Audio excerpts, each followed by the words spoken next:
السلام عليكم ورحمة الله وبركاته. بسم الله الرحمن الرحيم. الحمد لله رب العالمين.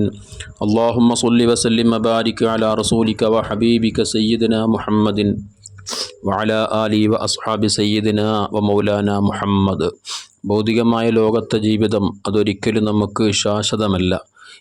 വളരെ കുറഞ്ഞ കാലത്തെ ജീവിതം മാത്രമാണ് അല്ലാഹു തആല നമുക്ക് ഇവിടെ നൽകിയിട്ടുള്ളൂ. നമ്മുടെ യഥാർത്ഥ ജീവിതം തുടങ്ങുന്നത് മരണത്തോടുകൂടെയാണ്. അതുകൊണ്ട് തന്നെ ആ ഒരു ജീവിതത്തിലേക്ക് വേണ്ടി നമ്മളാൽ കഴിയുന്ന സൽക്കർമ്മങ്ങളൊക്കെ ഭൗതികമായ ലോകത്ത് അല്ലാഹു നൽകിയ ഈ ചെറിയ സമയത്തിനുള്ളിൽ നാം ചെയ്തു വെച്ചാൽ തീർച്ചയായും അത് ഖബറിലും ശേഷം വരാനിരിക്കുന്ന മഹ്ശറിലും ഒക്കെ നമുക്ക് വലിയ ഉപകാരം കിട്ടും. നേരെ മറിച്ച് ഭൗതികമായ ലോകത്തിൻ്റെ ഈ സുഖാഡംബരങ്ങളിൽ മുഴുകിക്കൊണ്ട് ഈ പച്ചപ്പിൽ മതിമറന്നുകൊണ്ട് ദുനിയാവ് സമ്പാദിക്കാൻ വേണ്ടി ഓടിപ്പാച്ചിലിനിടയിൽ ഒരു പക്ഷേ റബ്ബ് കണക്കാക്കിയ സമയമെത്തുമ്പോൾ നാം പലതും ആഗ്രഹിച്ചത് നേടുന്നതിന് മുമ്പ് തന്നെ ലോകത്തോട് വിട പറയേണ്ടി വരും. എത്രയെത്ര അനുഭവങ്ങൾ നമുക്ക് മുമ്പിലുണ്ട്.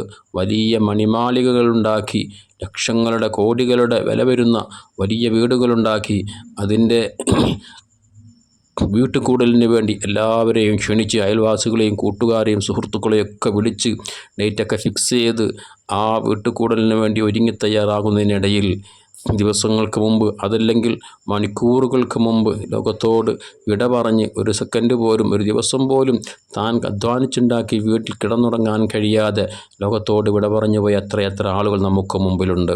കോടികൾ വില വരുന്ന വാഹനം സ്വന്തമാക്കണമെന്ന് ആഗ്രഹിച്ച് അതിനുവേണ്ടി കഠിനാധ്വാനം ചെയ്ത് എത്ര ആളുകളുണ്ട്. വാഹനത്തിൻ്റെ ഡെലിവറിക്ക് മുമ്പ് തന്നെ ലോകത്തോട് വിട പറഞ്ഞ് അതല്ലെങ്കിൽ ആ വാഹനം വാങ്ങിച്ച് ഓടിച്ചു കൊണ്ടുവരുന്നതിനിടക്ക് പെട്ടെന്ന് അപകടത്തിൽപ്പെട്ട് അറ്റാക്കിൽപ്പെട്ടുകൊണ്ടൊക്കെ മരണപ്പെട്ട് ഒന്നും സന്തോഷത്തോടുകൂടി അനുഭവിക്കാൻ കഴിയാതെ മരണപ്പെട്ടുപോയ എത്രയോ ആളുകൾ നമുക്ക് മുമ്പിലില്ലേ.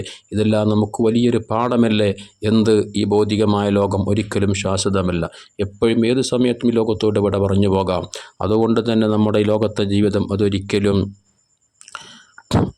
ആഖിറത്ത് നഷ്ടപ്പെടുന്ന രൂപത്തിലാവാൻ പാടില്ല. ആഖിറത്തെക്കുറിച്ചുള്ള ചിന്തയായിരിക്കണം നമ്മുടെ മനസ്സിലേക്കുണ്ടാവേണ്ടത്.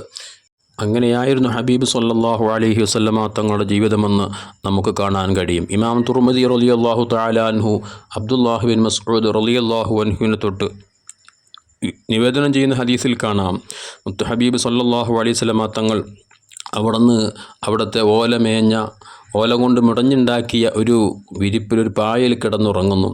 അങ്ങനെ ആ കിടന്നുറങ്ങിയ മുത്തുനബി തങ്ങൾ എഴുന്നേറ്റപ്പോൾ അവിടുത്തെ ശരീരത്തിൽ ആ പായയുടെ അടയാളങ്ങൾ വ്യക്തമായി കാണാൻ സാധിച്ചപ്പോൾ സ്വഹാബത്തിന് വല്ലാത്ത വേദന തോന്നി, വല്ലാത്ത പ്രയാസം തോന്നി. അവർ ചോദിക്കുന്നുണ്ട്, നബിയെ, അങ്ങേക്ക് ഞങ്ങളൊരു മെത്ത, ഒരു കിടക്ക, ഒരു ബെഡുണ്ടാക്കി തരട്ടെയോ? എന്നാൽ ഈ പ്രയാസം അങ്ങേക്കുണ്ടാവുകയില്ലല്ലോ. മുത്തുനബി തങ്ങളുടെ മറുപടി അതാണ് എന്നെയും നിങ്ങളെയും ഇരുത്തി ചിന്തിപ്പിക്കേണ്ടത്. അവിടെ നിന്ന് പറഞ്ഞു, മാലി വലി ദുനിയ, എനിക്ക് ദുനിയാവുമായി എന്താണ് ബന്ധം? ഞാൻ ഈ ദുനിയാവിന് ഒരു നിലക്കും ഒരു വിലയും കൽപ്പിക്കുന്നേയില്ല. എന്നിട്ട് അവിടെ നിന്ന് പറഞ്ഞു, മാ അന ഫിദ്ദുന്യാ ഇല്ലാ കറാകിബിൻ ഇസ്തദല്ല തഹ്ത ശജറത്തിൻ ഫതറകഹാ സുമ്മ റാഹ. ഹബീബ് സല്ലല്ലാഹു അലൈഹി വസല്ലമ തങ്ങൾ പറയാണ്, ഈ ഭൗതികമായ ലോകത്തെ എൻ്റെ ജീവിതം എന്നുള്ളത്, നമ്മൾ ഓരോരുത്തരുടെയും ജീവിതം എന്നുള്ളത് ഒരു മരച്ചുവട്ടിൽ അല്പസമയം വിശ്രമിക്കാൻ വേണ്ടി നിന്ന ആളെ പോലെയാണ്.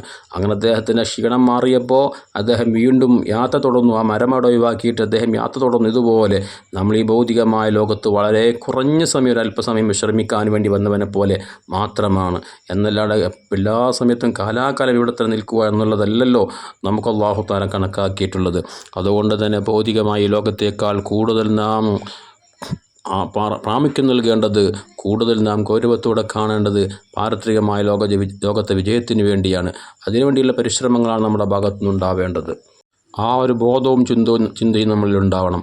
കാരുണ്യവാനായ റബ്ബ് നമ്മളെ ഈ ഭൗതികമായ ലോകത്തുള്ളത് കൊണ്ട് പൊരുത്തപ്പെട്ട് അള്ളാഹുവിൻ്റെ തൃപ്തി സമ്പാദിച്ച് ആഖിറത്ത് വിജയത്തിന് വേണ്ടി പരിശ്രമിക്കാനുള്ള തൗഫീഖ് നൽകി അനുഗ്രഹിക്കട്ടെ. ആമീൻ. അസ്സലാമു അലൈക്കും വറഹ്മത്തുള്ളാഹി വബറകാതുഹു.